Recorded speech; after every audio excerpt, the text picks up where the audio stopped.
Hi interns. This module will focus on the policies and procedures of the dietetic internship program.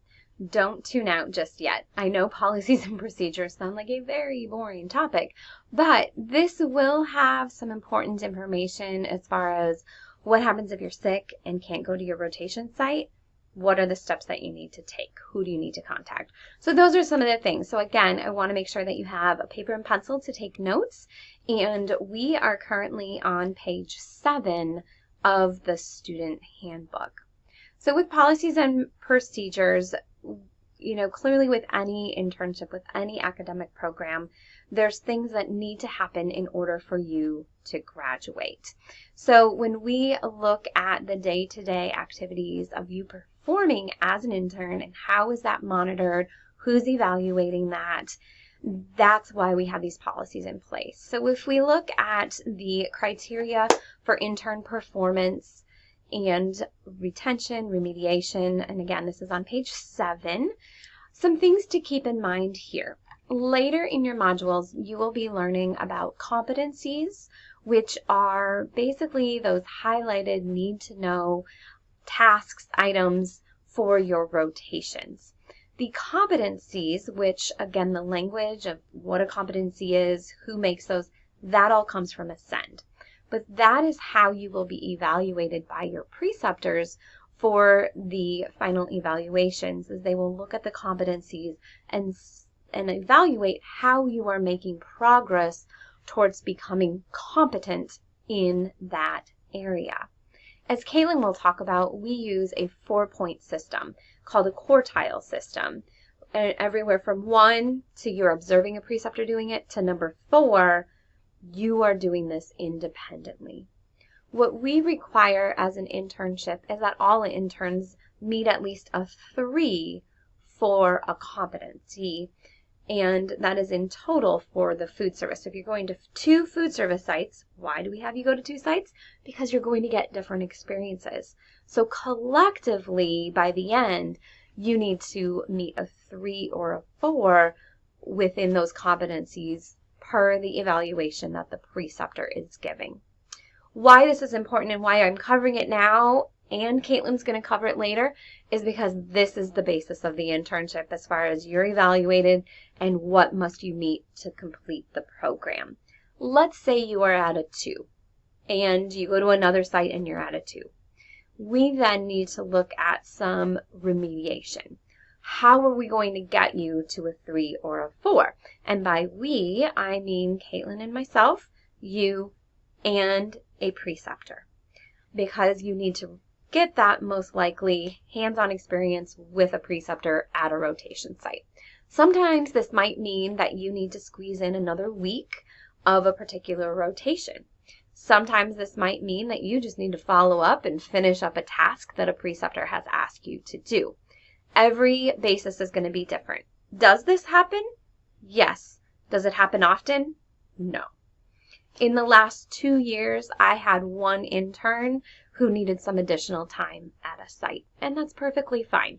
We worked together with the preceptor. She was able to stay at that particular rotation site and complete exactly what she needed. Sometimes you might need to go to another rotation site to get what you need, and maybe the support from the preceptor, the experiences at another site will get you up to that 3 or 4. But I did want you to understand that you're monitored by preceptors, you're evaluated by preceptors. They are in consultation, most likely with Caitlin, but I am there as well if needed. And we want to make sure that you're successful. That's why we have this policy in place. All right, so you can read a little more about how that process works, again, on page 7 with the remediation. We will do what we can from our part to make sure that you have the tools necessary to be successful. All right. Looking at health and liability insurance, on page 8, there's a lot of information as far as the pre-rotation checklist. All of your rotation sites require something a little different most of the time. It seems like this site needs that. This site might need a background check while another one needs a drug screen. And so we just need to be cognizant of what the requirements are. That's why Caitlin asks for your rotation schedule so early, because there's a lot of paperwork that needs to be done. And if there's things that you need to go do, like get a physical, a 2-step TB test, whatever it may be, you need to have time to do that. So that's why we need to know from your sites what is needed so we can take care of that ahead of time. As you complete these items, please make sure that Caitlin has a copy, whether it's scanned. So an electronic copy of these is just fine. If you feel more comfortable mailing them to her, you can certainly mail her copies as well. But we need it on file, and I really encourage you to have all of this information on file as well. Just a reminder, liability for safety and travel to your rotations every day. You are going to be in your own vehicle, and Illinois State University is not responsible for any damage if you have an accident or if you get injured on your way to a rotation site. My best advice as director is to slow down and plan enough time. Because what happens is interns set their alarm as late as possible, they snooze 3 times, and then they're racing out the door and racing down the interstate to get to their rotation site. Plan enough time. And make sure you have your preceptor's number, and especially Caitlin's number, in your phone, so if something happens, you can let them know. I have received a phone call one morning at 10 a.m. from a preceptor wondering where their intern was.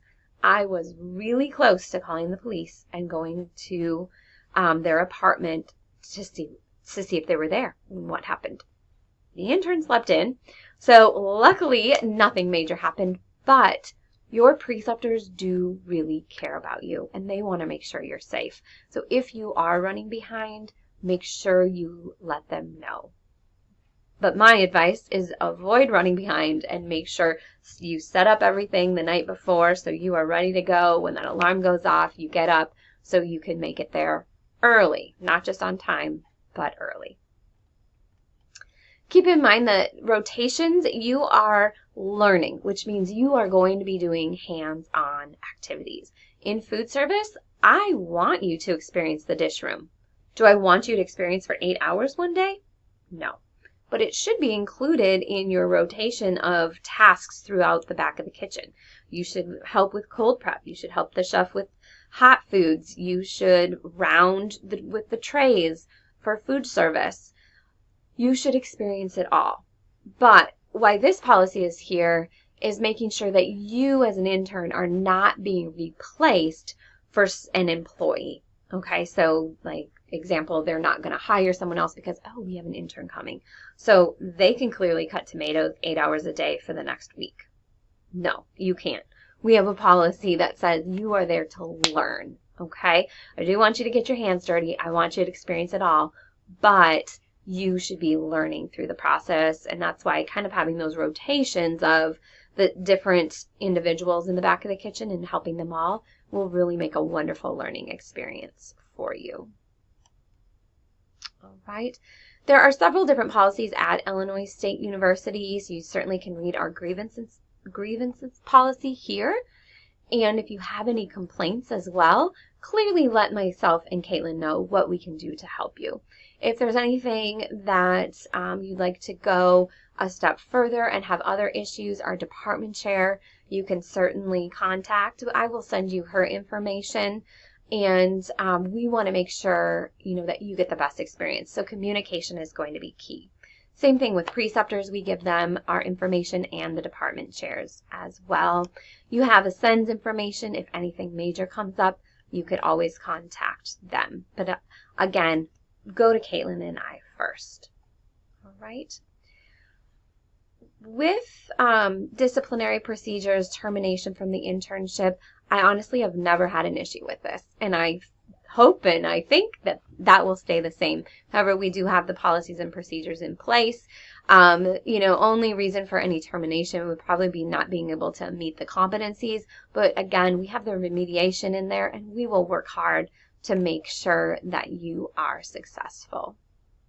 Now, What needs to be done before you get that verification statement? You will be taking 5 graduate credit hours in the fall, 5 in the spring, and what that breaks down to is a 498 course that you're taking, and that's you getting credit for your rotations. The other course you will be taking is FCS 402, which is a graduate seminar class.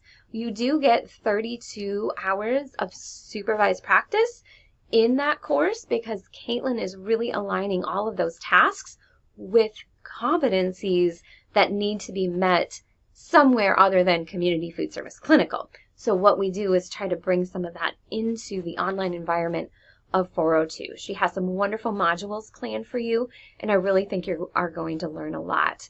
As with the internship and this online class, it's really up to you to stay on task with all of the required assignments, with your requirements at rotations as well. So once you complete the 10 credit hours, the supervised practice hours, then you will receive a verification statement. That is your ticket to take the RD exam. Just like your verification statement from your DPD was your ticket to get into an internship program. If you need any information on withdrawal or refund of tuition, that information is all on page 11 and 12. At the bottom of page 12, you can see some information on vacation, holiday, absences, those sorts of things. Now, you got to develop your own rotation schedule. You might be doing rotations December 19th while university students on campus are on their holiday break. That's because our internship does sneak into some of those holidays. You might choose to do rotations the week of Thanksgiving. Our university is closed that week. And that's okay. We have a policy that says it's okay. You're doing rotations then. If you are sick during rotations, you need to let your preceptor and Caitlin know. Simply an email to Caitlin is fine. I would encourage you to try to text, email, call your preceptor, because if you have something big going on that day and you are deathly ill in bed and can't make it, your preceptor is going to have to come up with another plan as well. Also then, once you're feeling better, you need to let your Caitlin and work it out with your preceptor. How are you going to make up that time? And it's really important to think about how you might do that. If it's a facility that's open on a Saturday, maybe you choose to go in on a Saturday. If it's something where you could come back another day, a different week, that's what you need to work out with your preceptor. Caitlin's side of things, my side of things, we're flexible, but you need to make up that time.